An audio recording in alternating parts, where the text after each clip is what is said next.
পাচনৰ অন্তত কি হয়, পাচন প্ৰক্ৰিয়া মানে কি, আমাৰ খাদ্যৰ যিবিলাক জটিল উপাদান আছে সেইবিলাক আমাৰ খাদ্যনলীত বিভিন্ন উৎসে চক্ৰৰ উপস্থিতিত ভাঙি সৰল উপাদানলৈ ৰূপান্তৰ কৰে, ভাঙে সেইবিলাকক, যাতে আমাৰ দেহে সেইবিলাকক ব্যৱহাৰ কৰিব পাৰে।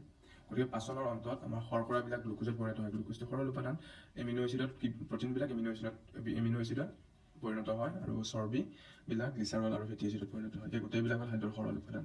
আৰু এই সম্পূৰ্ণ পাচন প্ৰক্ৰিয়াটো আমাৰ অন্তত ক্ষুদ্ৰান্তত সমাপ্ত হয়, কমপ্লিট হয় ইয়াতে হয়। এতিয়া ক্ষুদ্ৰান্তত কি হয়, আমাৰ এই সৰল উপাদানবিলাক ক্ষুদ্ৰান্তৰ পৰা আমাৰ তেজত সেই খাদ্যৰ উপাদানবিলাক যায়। তেজত যোৱাৰ পিছত তেজে কি কৰে, সকলো বস্তুবিলাক আমাৰ দেহৰ বিভিন্ন অংশলৈ ডিষ্ট্ৰিবিউট কৰে, বিতৰণ কৰে।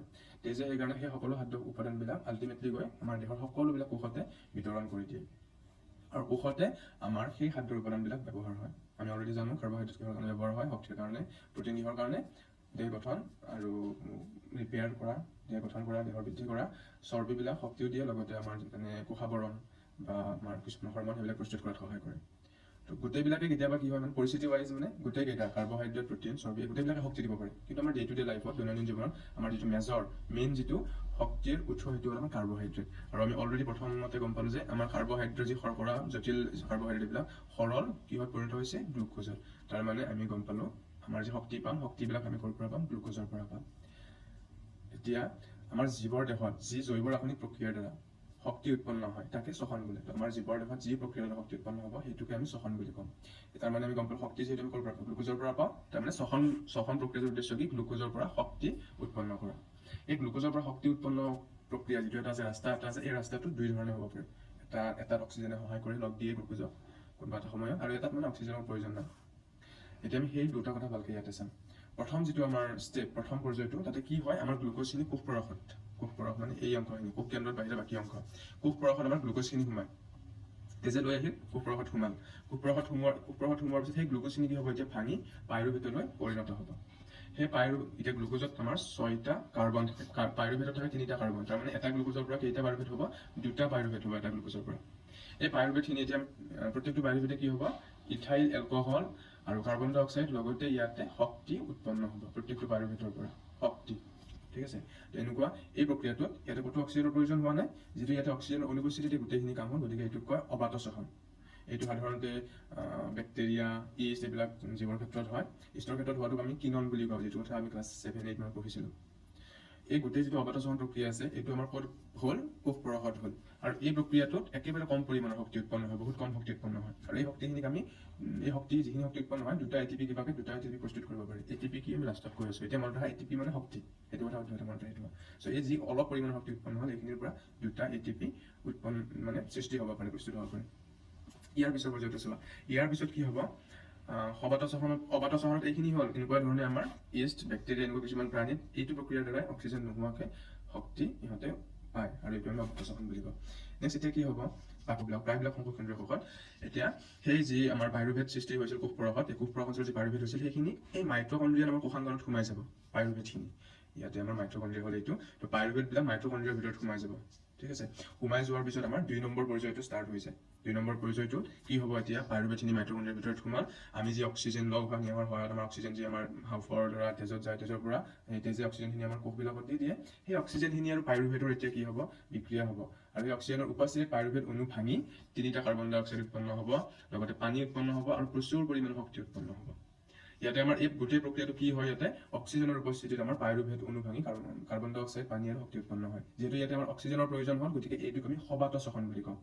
এই প্ৰক্ৰিয়াটোত আমাৰ প্ৰচুৰ পৰিমাণৰ শক্তি উৎপন্ন হয়, ইমান বেছি শক্তি উৎপন্ন হয় যে ইয়াৰ পৰা কিমান 38টা ATP উৎপন্ন হয়। তো প্ৰথম যিটো অবাত শ্বসন আছিল, তাতে মুঠে 2টা ATP উৎপন্ন হ'ব পাৰিছিল, অকণমান শক্তি উৎপন্ন হৈছিল। ইয়াতে বহুত শক্তি উৎপন্ন হয়, যাৰ কাৰণে প্ৰায় 38টা ATP উৎপন্ন হয়। এই আমাৰ যিটো সবাত শ্বসনৰ কিন্তু প্ৰথম অংশখিনি অবাত শ্বসনৰ নিচিনা একেই, পিছৰখিনিহে এইটো মাইট্ৰকণ্ড্ৰিয়াৰ ভিতৰত পাইৰুভেট সোমায়। যিবিলাক জীৱত অকল অবাত শ্বসন হয়, যেনে আমাৰ বেক্টেৰিয়া, সেইবিলাকৰ ক্ষেত্ৰত কি হ'ব, পাইৰুভেটখিনি ইথাইল এলকহল আৰু কাৰ্বন ডাই অক্সাইডলৈ পৰিণত হৈ যাব, অলপ শক্তি পাব। কিন্তু সবাত শ্বসন হোৱা কোষবিলাকত বা জীৱবিলাকত কি হ'ব, সেই পাইৰুভেটখিনি মাইট্ৰকণ্ড্ৰিয়াৰ ভিতৰত সোমাব। মাইট্ৰকণ্ড্ৰিয়াৰ ভিতৰত সোমোৱাৰ পিছত এই পাইৰুভেটৰ সম্পূৰ্ণ ভাঙি গৈ কাৰ্বন ডাই অক্সাইড, পানী আৰু শক্তি উৎপন্ন হ'ব। এইটো আমি সম্পূৰ্ণ বিক্ৰিয়া কেনেকৈ চাব পাৰোঁ, গ্লুকোজ প্ৰথমতে ভাঙি পাইৰুভেট, কোষপৰশত পাইৰুভেট উৎপন্ন কৰিলে। পাইৰুভেট উৎপন্ন কৰাৰ পিছত সেই পাইৰুভেট কি হ'ব, মাইট্ৰকণ্ড্ৰিয়াৰ ভিতৰত সোমাব, অক্সিজেন আছে য'ত অক্সিজেন আমাৰ ছাপ্লাই হৈ আছে উশাহ নিয়াৰ দ্বাৰা, তো আমাৰ সেই পাইৰুভেটখিনি অক্সিজেনৰ উপস্থিতিত ভাঙি কাৰ্বন ডাই অক্সাইড, পানী আৰু শক্তি উৎপন্ন হ'ব।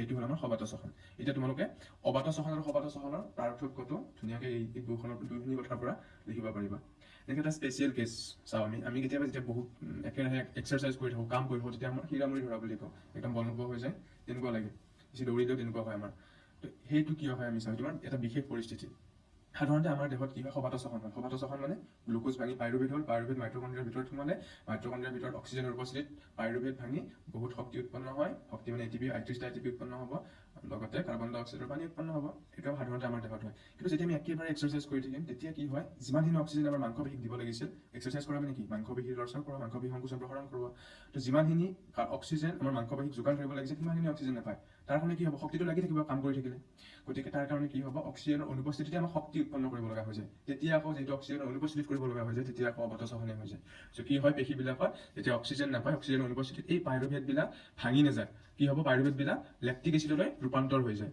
পাইৰুভেটতো 3টা কাৰ্বন থাকে লেক্টিক এচিডতো 3টা কাৰ্বন থাকে তো পাইৰুভেটবিলাক লেক্টিক এচিডলৈ ৰূপান্তৰ হৈ যায় অলপ শক্তি উৎপন্ন হয় চ' ইয়াতে গ্লুকোজ পাইৰুভেট হ'ব এইটো কোষ প্ৰবাহতে হ'ব আৰু সেই পাইৰুভেট লেক্টিক এচিডৰ শক্তিত পৰিণত হয় এইটো এটা অবাত শ্বসন কাৰণ ইয়াত অক্সিজেন ব্যৱহাৰ নহয় যিহেতু আৰু এই প্ৰক্ৰিয়াটো কি বুলি কোৱা হয় লেক্টিক এচিড কিনন বুলি কোৱা হয় এতিয়া আমি এটিপিৰ কথা অলপ চাম আমাৰ গোটেই শ্বসন প্ৰক্ৰিয়াটোত আমাৰ মেইন উদ্দেশ্য আছিল গ্লুকোজৰ পৰা শক্তি উৎপন্ন কৰা গ্লুকোজৰ পৰা যিখিনি শক্তি উৎপন্ন হয় সেই শক্তিখিনি আমাৰ দেহে কেনেকৈ সঞ্চয় কৰে সেইটো চাওঁ আমাৰ দেহত এডিনোচাইন ডাইফস্ফেট বুলি এটা কণা থাকে সেই এডিনোচাইন ডাইফস্ফেট মানে দুটা ফস্ফেট এটা যৌগ তো ইয়াতে আমাৰ যি এডিনোচাইন ডাইফস্ফেট আছে তাৰ লগত এই যিখিনি শক্তি আছে সেই শক্তিয়ে কি কৰিব নতুনকৈ এটা ফস্ফেট লগ কৰাই দিব দিয়াৰ ফলত কি হৈ যাব দুটা ফস্ফেট আছিল এবাৰ নতুনকৈ আৰু এটা ফস্ফেট লগ লগোৱাৰ ফলত তিনিটা ফস্ফেট হৈ গ'ল তাৰমানে এডিনোচাইন ট্ৰাইফস্ফেট তাৰমানে এইটো কথা আমি গম পালোঁ শক্তিখিনিয়ে এডিনোচাইন ডাইফস্ফেট আৰু অন্য এটা ফস্ফেটক লগ লগাই কি কৰে এডিনোচাইন ট্ৰাইফস্ফেট উৎপন্ন কৰে এতিয়া এই এডিনোচাইন ট্ৰাইফস্ফেটত কি হৈ গ'ল এই শক্তিখিনি আবদ্ধ হৈ থাকিল ঠিক আছে তেনেকৈ শক্তিখিনি সঞ্চয় কৰি ৰাখিল সেইকাৰণে আমি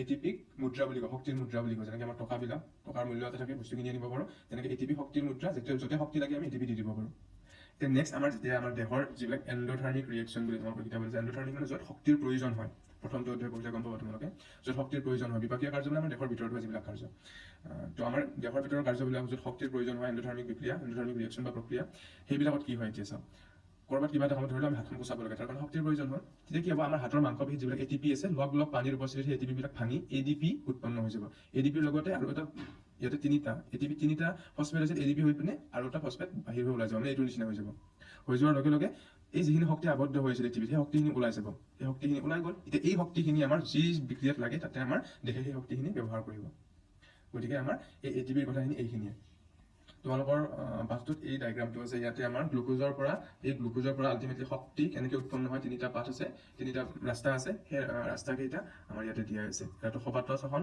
অক্সিজেনৰ উপস্থিতিত হয় সবাত শ্বসন এইটো আৰু বাকী দুটা অবাতৰ এটা ইষ্ট বা বেক্টেৰিয়া সেইবিলাকৰ ক্ষেত্ৰত হয় আৰু এটা আমাৰ মাংসপেশীৰ ক্ষেত্ৰত হয় লেক্টিক এচিডত উৎপন্ন হয় এইখিনি তোমালোকে এটা কাম কৰিবা এইখিনি তোমালোকে ফাৰ্ষ্ট পঢ়ি লোৱা ভিডিঅ'টো চাই তোমালোকে সৰুকৈ নোটো বনাব পাৰিবা